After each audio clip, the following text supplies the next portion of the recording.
വെറും 2 പഴം വെച്ചിട്ട് ചായ തിളക്കുന്ന നേരം ആകുമ്പോഴേക്കും നമുക്ക് റെഡിയാക്കി എടുക്കാൻ പറ്റിയ നല്ലൊരു ഈവനിങ് സ്നാക്കാണ് കേട്ടോ നമ്മുടെ ഇന്നത്തെ റെസിപ്പി എന്ന് പറയുന്നത്. അപ്പോൾ പഴം ആയതുകൊണ്ട് തന്നെ പഴം പച്ചയ്ക്ക് കഴിക്കാത്ത കുഞ്ഞുങ്ങൾക്കൊക്കെ റെഡിയാക്കി എടുക്കാൻ പറ്റിയ ഒരു അടിപൊളി സ്നാക്കാണ്. അപ്പോൾ എല്ലാവരും ഒന്ന് കണ്ടു നോക്കിയിട്ട് ട്രൈ ചെയ്ത് നോക്കാം. പുറമേ നല്ല ക്രിസ്പിയും അതുപോലെ ഉള്ളിൽ ആ ഒരു പഴത്തിൻ്റെ എക്സ്ട്രാ സോഫ്റ്റ്നെസ്സും വരുന്ന ഒരു അടിപൊളി റെസിപ്പിയാണ് കേട്ടോ ഇത്. അപ്പോൾ എല്ലാവരും ഒന്ന് കണ്ടു നോക്കുക. മധുരമൊക്കെ ഇഷ്ടപ്പെടുന്നവർക്ക് തീർച്ചയായിട്ടും ഇഷ്ടപ്പെടുന്ന ഒരു അടിപൊളി സ്നാക്കാണ്.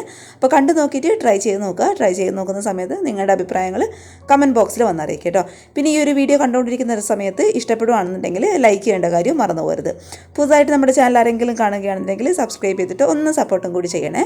അപ്പോൾ നമുക്ക് വേഗം തന്നെ ഈ ഒരു പഴം വെച്ചിട്ടുള്ള സ്നാക്ക് എങ്ങനെ തയ്യാറാക്കുന്നതെന്ന് ഒന്ന് കണ്ടു നോക്കാം. അപ്പോൾ ഇത് ഈ ഒരു സ്നാക്ക് റെഡിയാക്കാൻ വേണ്ടിയിട്ട് ഇതുപോലെ നല്ല പഴുത്തിട്ടുള്ള 2 നേന്ത്രപ്പഴമാണ് കേട്ടോ ഞാൻ എടുത്തിട്ടുള്ളത്. അപ്പോൾ ഈ ഒരു സ്നാക്ക് റെഡിയാക്കാൻ വേണ്ടിയിട്ട് നല്ല പഴുത്തിട്ടുള്ള പഴം തന്നെ എടുക്കാൻ വേണ്ടിയിട്ട് ശ്രദ്ധിക്കുക. എങ്കിലേ നമ്മുടെ ഈ ഒരു സ്നാക്കിന് നല്ലൊരു ടേസ്റ്റ് ഉണ്ടാകും കേട്ടോ. അപ്പോൾ ഏത് പഴം വെച്ചിട്ടും നമുക്ക് ഈ ഒരു സ്നാക്ക് റെഡിയാക്കി എടുക്കാൻ വേണ്ടിയിട്ട് പറ്റും. പക്ഷേ കൂടുതൽ നല്ലതായിട്ടുണ്ടാവുക നേന്ത്രപ്പഴം എടുക്കുന്നത് തന്നെയായിരിക്കും കേട്ടോ. അപ്പോൾ എന്തായാലും നമുക്കിത് ഈ ഒരു പഴത്തിൻ്റെ തൊലി കംപ്ലീറ്റ് ആയിട്ട് അങ്ങോട്ട് കളഞ്ഞിട്ടെടുക്കാം. ഇനി നമുക്ക് ഈ ഒരു പഴം നമ്മുടെ കൈ ഉപയോഗിച്ചിട്ട് നന്നായിട്ടൊന്ന് ഉടച്ചു കൊടുക്കാം കേട്ടോ. നല്ല പഴുത്തിട്ടുള്ള പഴമാണ് എടുക്കുന്നുണ്ടെങ്കിൽ നമുക്ക് കൈ ഉപയോഗിച്ചിട്ട് പെട്ടെന്ന് അങ്ങോട്ട് ഉടച്ചെടുക്കാൻ വേണ്ടിയിട്ട് പറ്റും. അപ്പോൾ എന്തായാലും നമുക്ക് ഈ ഒരു പഴം മുഴുവനായിട്ട് നമ്മുടെ കൈ ഉപയോഗിച്ചിട്ട് നന്നായിട്ട് ഇതുപോലെ അങ്ങോട്ട് ഉടച്ചിട്ടെടുക്കാം.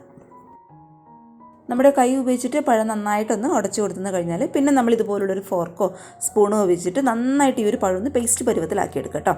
അപ്പോൾ അങ്ങനെ ചെയ്യുമ്പോഴായിരിക്കും നമ്മുടെ ഈ ഒരു സ്നാക്കിന് നല്ലൊരു ടേസ്റ്റ് ഉണ്ടാവുക. അപ്പോൾ നന്നായിട്ട് ഇതുപോലെ അങ്ങോട്ട് പേസ്റ്റ് പരുവത്തിലാക്കി എടുക്കുക. പഴം നന്നായിട്ട് ഇതുപോലെ ഫോർക്ക് ഉപയോഗിച്ചിട്ട് ഒന്ന് ഉടച്ചെന്ന് കഴിഞ്ഞാൽ പിന്നെ നമ്മൾ ഇതിലോട്ട് ചേർത്ത് കൊടുക്കാൻ വേണ്ടിയിട്ട് പോകുന്നത് ഒരു 1/2 കപ്പോളം വരുന്ന നല്ല ചിരകി എടുത്തിട്ടുള്ള തേങ്ങയാണ് കേട്ടോ. നല്ല ഫ്രഷ് ആയിട്ടുള്ള ആ ഒരു വെള്ള ഭാഗം വരുന്ന തേങ്ങ മാത്രം ചേർക്കാൻ വേണ്ടിയിട്ട് ശ്രദ്ധിക്കുക. അപ്പോൾ അത് കറക്റ്റ് 1/2 കപ്പോളം വരുന്ന തേങ്ങ നമുക്ക് ഇതിലോട്ട് അങ്ങോട്ട് ചേർത്ത് കൊടുക്കാം. ഇനി നമുക്ക് ഈ ഒരു സ്നാക്കിൻ്റെ മധുരത്തിന് ആവശ്യമായിട്ടുള്ള 2.5 ടേബിൾ സ്പൂൺ അളവോളം വരുന്ന പഞ്ചസാര ചേർത്ത് കൊടുക്കാം കേട്ടോ. അപ്പോൾ പഞ്ചസാര ചേർക്കുന്ന സമയത്ത് നമ്മുടെ പഴത്തിൻ്റെ മധുരത്തിനനുസരിച്ചിട്ടുള്ള പഞ്ചസാര ചേർത്ത് കൊടുക്കുക. നല്ല പഴുത്തിട്ടുള്ള പഴമാണെന്നുണ്ടെങ്കിൽ 2.5 ടേബിൾ സ്പൂണോളം വരുന്ന പഞ്ചസാര ചേർത്ത് കൊടുത്താൽ മതി. ഇനി ചെറിയ മധുരമാണ് പഴത്തിനുള്ളതെന്നുണ്ടെങ്കിൽ ഒരു 3-4 ടേബിൾ സ്പൂൺ അളവിൽ പഞ്ചസാര ചേർത്ത് കൊടുക്കാം. ഇനി ഇതെല്ലാം കൂടി ഇതുപോലുള്ളൊരു ഫോർക്കോ സാധാരണ നമ്മൾ വീട്ടിൽ ഉപയോഗിക്കുന്ന ഒരു സ്പൂണോ ഉപയോഗിച്ചിട്ട് നന്നായിട്ടൊന്ന് മിക്സ് ചെയ്ത് കൊടുക്കുക കേട്ടോ. നമ്മുടെ കൈ ഉപയോഗിച്ചിട്ടൊന്നും മിക്സ് ചെയ്യേണ്ട ആവശ്യമില്ല. കൈ ഉപയോഗിച്ചിട്ട് മിക്സ് ചെയ്യുന്ന സമയത്ത് ഒരുപാട് അങ്ങോട്ട് കുഴഞ്ഞു പോലുന്ന ആ ഒരു പരുവത്തിലാകും.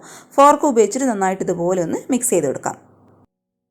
ഇനി ഇതേ ഒരു പാനിൽ 1 ടേബിൾ സ്പൂൺ അളവിൽ നെയ്യ് ഞാനൊന്ന് ചൂടാക്കാൻ വെച്ചിട്ടുണ്ട്. ആ നെയ്യ് അത്യാവശ്യം നന്നായിട്ടൊന്ന് ചൂടാവുന്ന സമയത്ത് ഇതിലോട്ട് 2.5 ടേബിൾ സ്പൂൺ അളവിൽ അവൽ നമുക്ക് ചേർത്ത് കൊടുക്കാം കേട്ടോ. അതിപ്പോൾ വെള്ള അവലാണ് അല്ലാന്നുണ്ടെങ്കിൽ ബ്രൗൺ കളർ അവലാണ് എന്തായാലും കുഴപ്പമില്ല. അത് 2.5 ടേബിൾ സ്പൂൺ അളവിൽ ചേർത്ത് കൊടുക്കാം. പിന്നെ അവൽ ചേർക്കുന്ന സമയത്ത് കൂടി പോകണ്ട. ഈ ഒരു അളവിലൊക്കെ പഴം എടുക്കുകയാണെന്നുണ്ടെങ്കിൽ കറക്റ്റ് 2.5 ടേബിൾ സ്പൂൺ അവൽ ചേർത്ത് കൊടുത്താൽ മതി കേട്ടോ. പിന്നെ ഒരു കാര്യം എന്താണെന്ന് വെച്ചാൽ നമുക്ക് ഈ ഒരു നെയ്ക്ക് പകരമായിട്ട് നിങ്ങൾക്ക് വേണമെന്നുണ്ടെങ്കിൽ ബട്ടർ ഉപയോഗിക്കാം കേട്ടോ.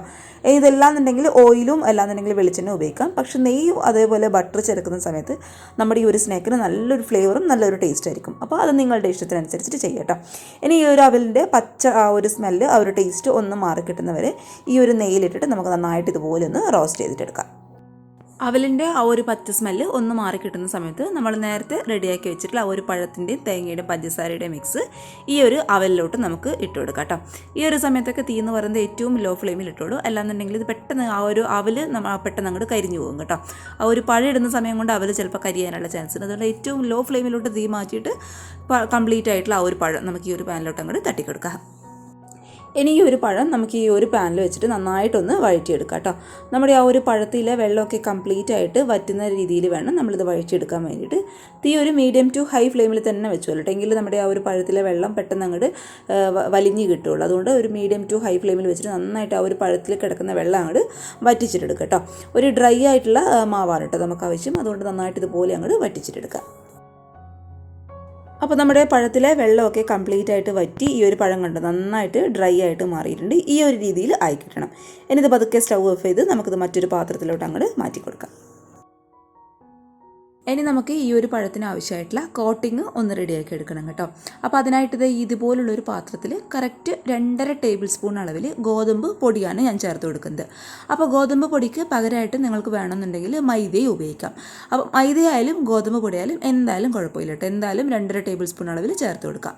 ഇനി ഇതിലോട്ട് സാധാരണ വെള്ളം ഒഴിച്ചിട്ട് നമുക്കൊരു ലൂസ് ബാറ്ററാക്കി എടുക്കുക കേട്ടോ.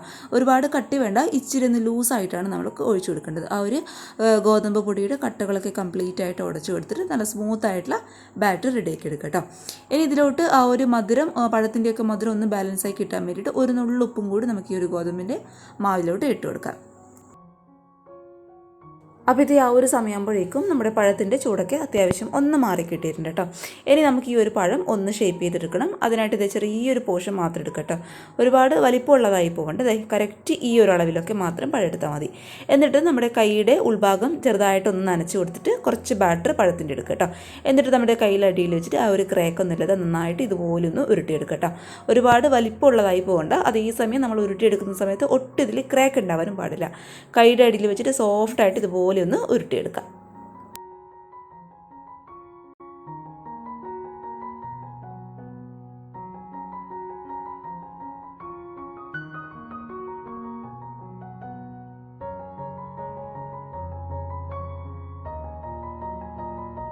അപ്പോൾ ഇതേ പഴം മുഴുവനായിട്ടും ഈ ഒരു രീതിയിൽ എല്ലാം ഞാനൊന്ന് ഉരുട്ടിയെടുത്തിട്ടുണ്ട് കേട്ടോ. ഇനി നമുക്ക് ഈ ഒരു പഴത്തിന് ചെറുതായിട്ടൊരു കോട്ടിങ് കൊടുക്കാം. അപ്പോൾ അതിനായിട്ട് നമ്മുടെ ഗോതമ്പിൻ്റെ ആ ഒരു മിക്സ് ഇവിടെ റെഡിയാണ്. ഇതെന്താണെന്ന് വെച്ചാൽ നമ്മുടെ റസ്ക് പൊടിച്ചിട്ടെടുത്തിട്ടുള്ളതാണ് കേട്ടോ. ഒരു റസ്കിൻ്റെ ക്രംസ് അല്ലാന്നുണ്ടെങ്കിൽ ബ്രെഡ് ക്രംസ് എടുക്കാം കേട്ടോ. ഏതെടുക്കണം എന്നുള്ളത് നിങ്ങളുടെ ഓപ്ഷനാണ്. അപ്പോൾ ഏത് വേണമെങ്കിലും എടുക്കാം കേട്ടോ. ഒന്നെങ്കിൽ ഞാൻ നേരത്തെ പറഞ്ഞാൽ ബ്രെഡ് ക്രംസ് എടുക്കുക, അല്ലാന്നുണ്ടെങ്കിൽ റസ്കിൻ്റെ ഇതുപോലെ ക്രംസ് എടുക്കാം. ഇനി നമുക്ക് ഇതിൽ നിന്നും ഒരു ഉരുളി എടുത്തിട്ട് പതുക്കെ ആ ഒരു ഗോതമ്പിൻ്റെ മാവിലോട്ട് അങ്ങോട്ട് ഇട്ട് കൊടുക്കാം കേട്ടോ. എന്നിട്ട് ഈ ഒരു സ്പൂൺ വെച്ചിട്ട് കംപ്ലീറ്റ് ആയിട്ട് ആ ഒരു പഴത്തിൻ്റെ മിക്സ് നന്നായിട്ട് അങ്ങോട്ട് കോട്ട് ചെയ്തിട്ട് എടുക്കട്ടോ. ഇതുപോലെ ചെയ്താൽ മതി. ഒരു സ്പൂൺ വെച്ചിട്ട് ഇതിൻ്റെ മുകളിലോട്ടായിട്ട് അങ്ങോട്ട് ഒഴിച്ചു കൊടുക്കട്ടെ ഈ ഒരു മാവ്. എന്നിട്ട് ഇത് പതുക്കെ കൈ വെച്ചിട്ട് എടുത്തിട്ട് നമുക്ക് ഈ ഒരു റസ്കിൻ്റെ ക്രംസിലോട്ട് അങ്ങോട്ട് ഇട്ട് കൊടുക്കട്ടോ.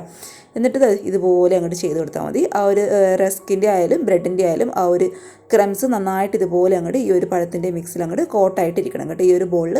അപ്പോൾ ഇതുപോലെ അങ്ങോട്ട് ചെയ്ത് കൊടുക്കുക. നന്നായിട്ട് അങ്ങോട്ട് ഉരുട്ടിയെടുക്കുക കേട്ടോ. ആ ഒരു ഗോതമ്പിൻ്റെ ആ ഒരു വെറ്റായി കിടക്കുന്നത് കൊണ്ട് നന്നായിട്ട് ഇതിൽ പെട്ടെന്ന് അങ്ങോട്ട് ഈ ഒരു ക്രംസ് അങ്ങോട്ട് പിടിച്ചോളും.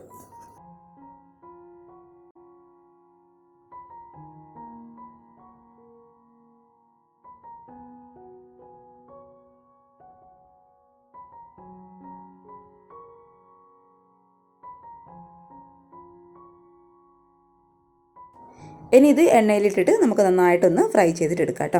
അപ്പോൾ ഈ ഒരു ബോൾസ് നമ്മൾ എണ്ണയിലോട്ട് ഇട്ട് കൊടുക്കുന്ന സമയത്ത് തീ എന്ന് പറയുന്നത് ഒരു ലോ ഫ്ലെയിമിൽ വെച്ചോളൂ.